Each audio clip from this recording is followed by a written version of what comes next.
When, in 1960, still a student, I got a traveling fellowship to study housing in North America. We traveled the country. We saw public housing, high-rise buildings in all major cities, New York, Philadelphia. Those who had no choice lived there.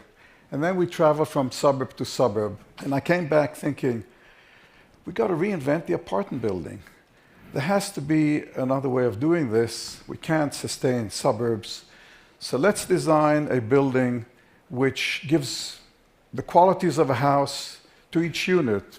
Habitat would be all about gardens, contact with nature, streets instead of corridors. We prefabricated it so we would achieve economy. And there it is, almost 50 years later. It's a very desirable place to live in. It's now a heritage building, but it did not proliferate.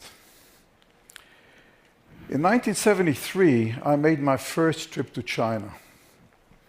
It was the Cultural Revolution.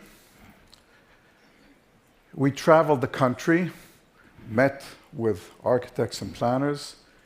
This is Beijing then. Not a single high-rise building in Beijing or Shanghai.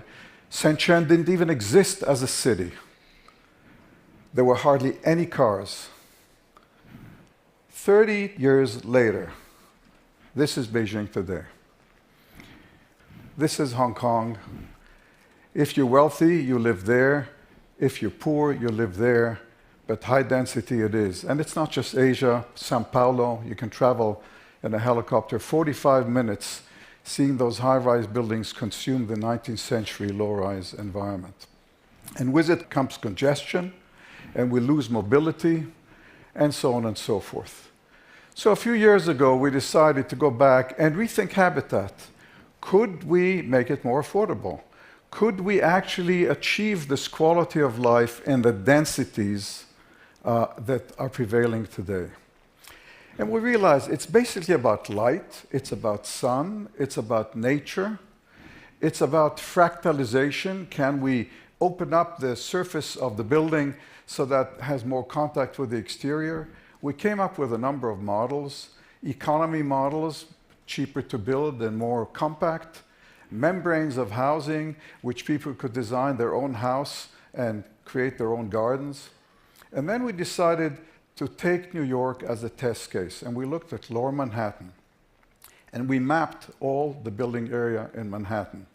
On the left is Manhattan today, blue for housing, red for office buildings, retail. On the right, we reconfigured it.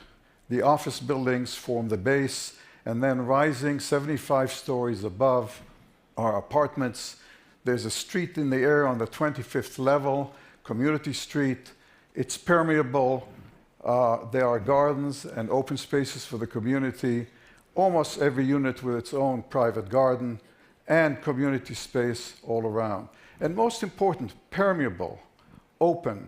It does not form a wall or an obstruction in the city, and light permeates everywhere. And in the last 2-3 years, we've actually been, for the first time, realizing the quality of life of habitat in real-life projects across Asia. This is Qingguandao in China, middle-income housing, where there is a bylaw that every apartment must receive 3 hours of sunlight. That's measured in the winter solstice. And under construction in Singapore, again, middle-income housing, gardens, community streets and parks, and so on and so forth. And Colombo. And I want to touch on one more issue, which is the design of the public realm. 100 years after we've began building with tall buildings, we are yet to understand how the tall, high-rise building becomes a building block in making a city, in creating the public realm. In Singapore, we had an opportunity, 10 million square feet, extremely high density, taking the concept of outdoor and indoor, promenades and parks integrated with intense urban life.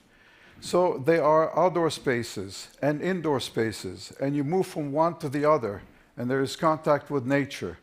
And most relevantly, at every level of the structure, public gardens and open space. On the roof of the podium, climbing up the towers, and finally, on the roof, the Sky Park. 2.5 acres, jogging paths, restaurants, and the world's longest swimming pool. And that's all I can tell you in 5 minutes. Thank you.